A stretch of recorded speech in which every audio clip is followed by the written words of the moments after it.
This is Mark Cole. You join us tonight for our look back at the Canadian Grand Prix of last weekend in Montreal.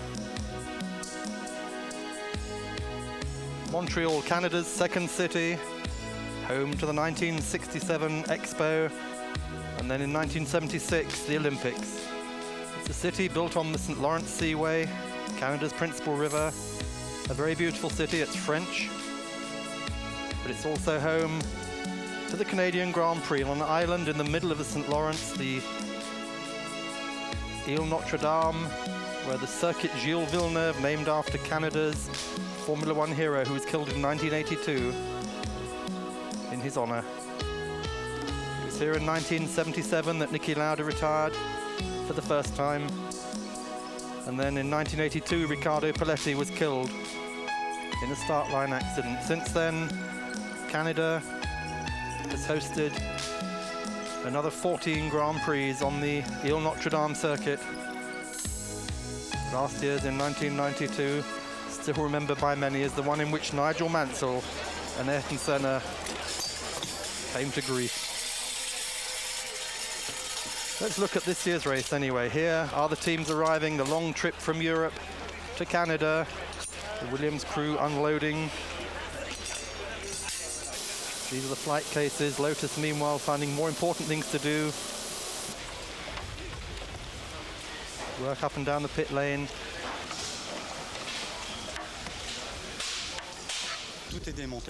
So we talked to Alain Setier, who's one of the Ligier mechanics. He says we dismantle everything, put it into packing cases in the factory, and then unpack it here in Montreal. And when you get back to France, well, we do the opposite. We empty the cases and put everything back into the truck.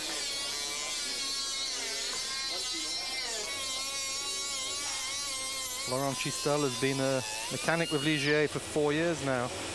We talked to him. So I've been with Ligier now for 4 seasons, and it's the ambition of all mechanics to work in Formula One because it's the summit of a profession in motorsport. One can then make use of that experience in other jobs, even jobs outside the sport. We ask him how much he earns. He says, well, I can't really say, but it's an honest wage. And of course, there's excitement too for mechanics. Oh yes, he said there's the boat race for us, of course. Here at Montreal, it takes a lot of preparation. We're going to try and win this one. So here it is, the traditional Grand Prix boat race across the Olympic rowing course behind the paddock at Montreal. Ingenuity from all the teams. Not just the rafts, but the crews have to be prepared as well. Silver for Sauber, even Goodyear in there. Japanese ingenuity. And they're off. Here's the raft race across the 200 meters. And the Vikings at the moment losing out. But Jordan win it this year. Eddie Jordan's crew, despite being pelted with everything that comes to hand, win the raft race and the prizes that go with it. Sorry, Mary. Honestly, I'm sorry. Johnny Herbert doing his usual bit. And talking of Johnny Herbert, these are the Lotus pits. Let's have a look at the behind-the-scenes activity at Lotus.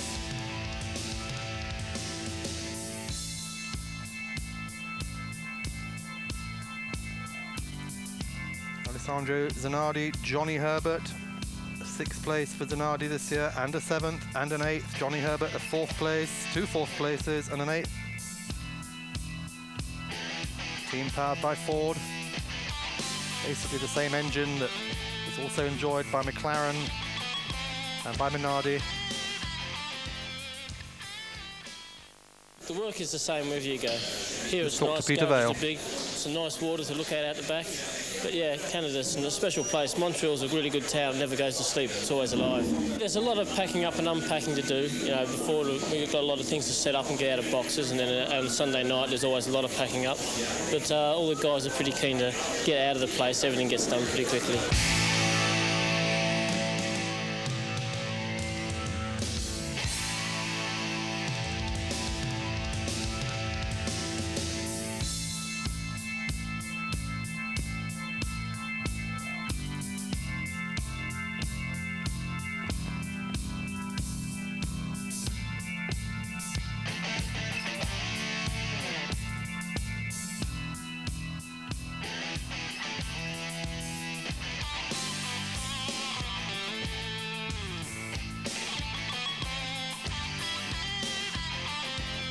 For McLaren, perhaps more work than most to do because they're still struggling on with the Series 6 Ford engine, hoping for Silverstone to come quickly so they can use the Series 7. And as long as you have the space to work in, it's quite good. I mean, the facilities here, we have good garages, good amount of space to work, and there's plenty of power, plenty of water, everything, so it's okay.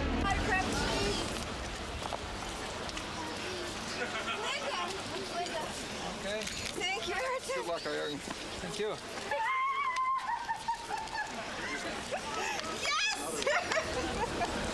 Another satisfied Ayrton Senna fan there. Senna greeting his crew on arrival at the circuit. Got a new helmet for this weekend, checks it out.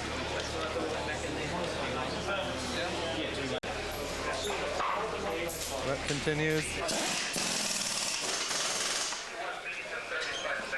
Ron Dennis's Woking-based team, rumoured to be looking at other engine manufacturers for next year, particularly in Japan. The name Nissan has been mentioned.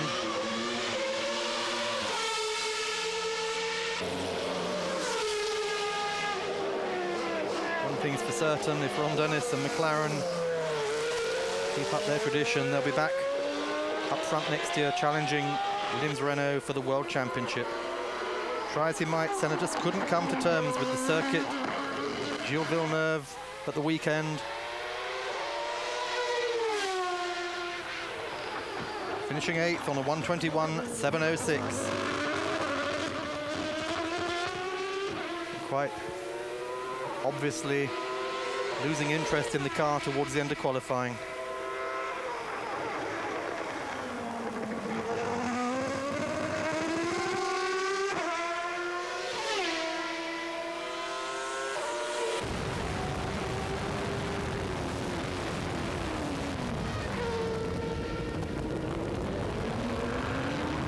Ask Ayrton Senna about the lack of performance this weekend. It's inevitable.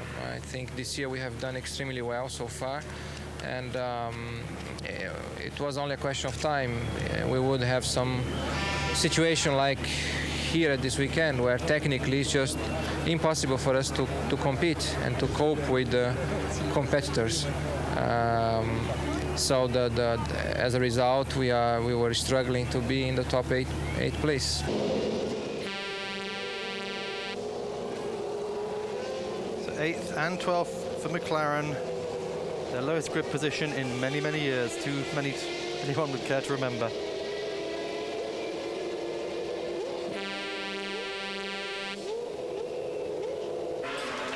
Another team also struggling this weekend is Sauber. Karl Wendlinger posting 9th, JJ Lehto 11th. A lot of talking after Monaco between the two drivers and team owner Peter Sauber. He told them, never ever again do I want to see you two cars colliding and taking each other out of the race, or you are both out. We asked Karl Wendlinger about the season. Things are rather difficult. Are they getting better or not? Karl says, well, I wouldn't really say that things have been difficult. In Kyalami, I may not have been very fast during practice, but I was still 10th on the grid and I was only 2 tenths away from my teammate. And after that, things have improved all the time. In Brazil, the gap was only 2 100ths, and after Brazil, I was 5 times a row ahead of him, and every time in the top 10. I don't think that's bad. It's our first season. Last year, you were 9th here at the start. If you'd made it to the finish, you'd have had points. Yeah, says Karl, it could have happened more often. I've always started with good places and could have had points if I'd finished the race. It's no good. If you don't finish, you don't get any. But I wasn't able, except for Monaco with that stop in the pits. Because of this, I didn't get any points. I hope things are going to change fairly quickly. What about the heat in Montreal, where we're looking at 100 degrees plus? He said no, it's not really a physical problem. There's no fast corners here. It's a bit hot, but it shouldn't be too much of a problem. So Sauber in qualifying with the Ilmor V10 engines, the new V10 engine ready for next year. The cars at the moment still carrying the concept by Mercedes-Benz logos, but those will be off at the end of the year. Peter Sauber told Eurosport some weeks ago. that the Mercedes contract was a one-year development deal and 1 year only, and it won't be being renewed at the end of the year, so we won't be seeing these black cars in silver next year.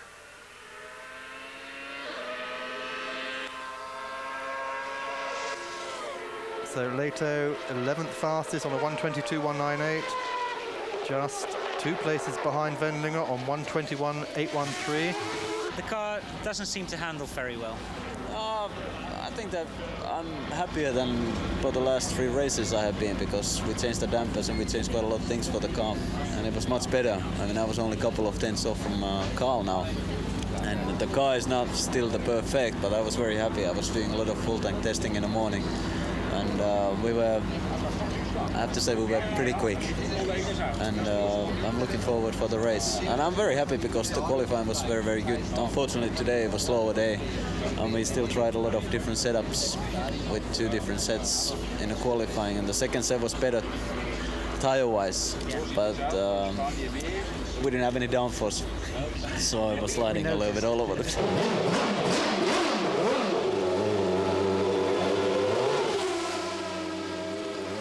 Another team, though, very much up front this weekend is Benetton. The Tom Walkinshaw, Flavio Briatore run team with Michael Schumacher and Riccardo Patrese managing to claim the second row of the grid, 3rd and 4th fastest. A very fine performance by both drivers. Traction control for the second race. Back to the Series 7 engine after using the lower torque Series 6 in Monaco. We talked to Michael Schumacher about his 3rd fastest place on 120.948. We asked Michael if everything's going all right, and he said yes, it's very good. After yesterday's qualifying, nobody thought we'd be able to outrace the Williams and get 2nd place in this morning's warm-up. From that point of view, everything's going very well. We already started yesterday in free practice to make changes to the car that have proved to be very positive, and today it's enabled us to show our real speed. Remember, in the last races, we've always managed to be better placed in the race than during practice. And for Ligier, with the Ligier twins, Mark Blundell and Martin Brundle are swapped round this weekend. Martin 7th fastest on 121.603. Mark 10th fastest on 122.097. There's a new underbody for Ligier, which is helping improve performance in the car. Renault engines the same, of course, as those used by Williams. Let's talk to Martin Brundle about how things are going in Canada. Martin, 7th on the grid here last year, 7th this year. And during the race last year, you said, well, that was my race. What's going to be tomorrow? Well, the car's working very well on full tanks, just like last year here in the Benetton. Yeah, same grid position as the Benetton. Thank you, Mark. And this morning was good, so be interesting, starting just ahead or beside Senna there, and it's going to be quite hairy into the first corner. The Ferraris are working a lot better, but we have, of course, fantastic reliability all year with this Ligier Renault. So if it's hot, this is one of the hardest races of the year. It's all braking, acceleration, a bit bumpy in places, and I think we're contenders for the podium.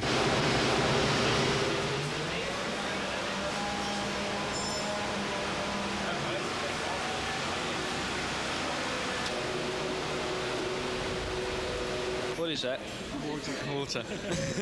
2 cars in the top 10, so it's good for the team.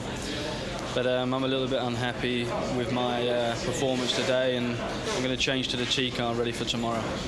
Now, the whole team seems to be ever so relaxed. Is that a positive thing for you? It's certainly nice to work in that atmosphere. Yeah, it's good to work in that environment, for sure. Shredded wheat's ready, Mark. Thank you. 2 or 3. So, no, it's good fun. I mean, everybody's enjoying it, and that's what it's all about at the end of the day.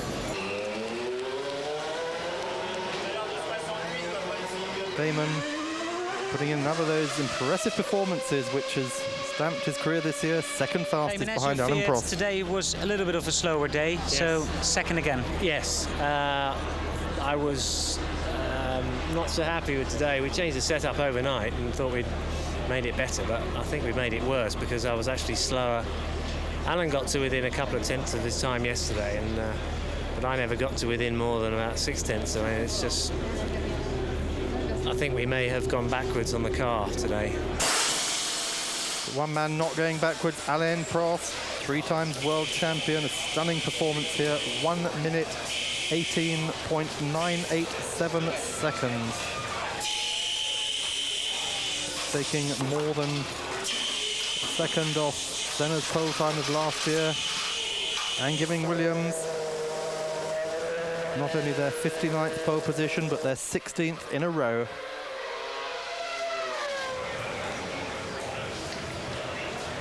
Alain Prost impressive all round the circuit here. Average speed of 201 kilometers per hour. Damon Hill watching, very concerned as usual. Frank Williams not at all worried by this. He's got both cars on the front row for sure.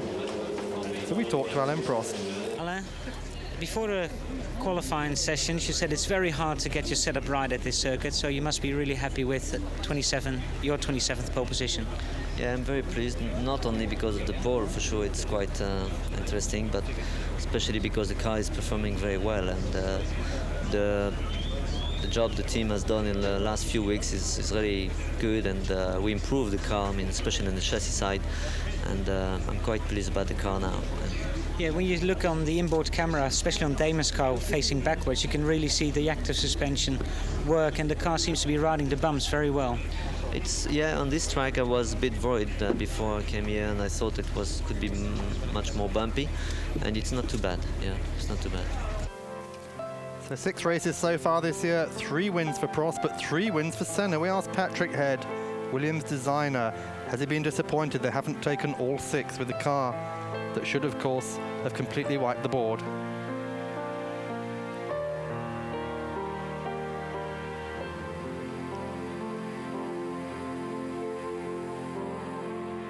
I mean, I don't think disappointed. If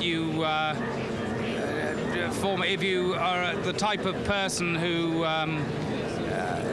gets too disappointed and looks too much backwards in Formula One, in general, you won't do a good job. I mean, you go to many races where you have high expectations, and for the smallest reason, they can be dashed. And the main thing is to look forward and make sure that we put it right. But as I said, in truth, on paper, I think we should have won the 6 races that there have been, and we haven't achieved that for a number of different reasons.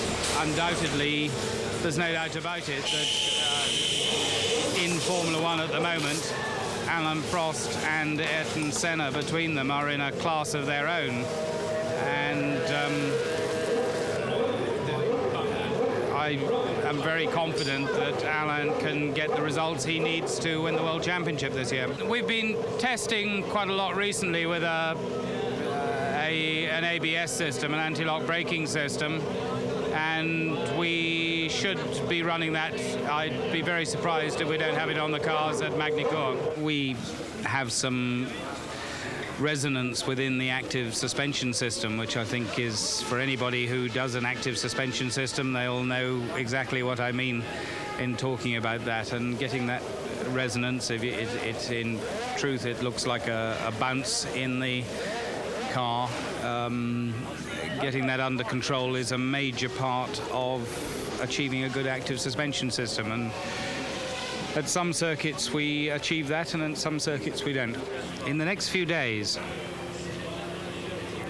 I think it's a very long time since we finished 1st and 2nd in a Grand Prix, and so I'd be very keen to finish 1st and 2nd again. I think it's British Grand Prix last year since we did that, and without elaborating on it further, I would like to see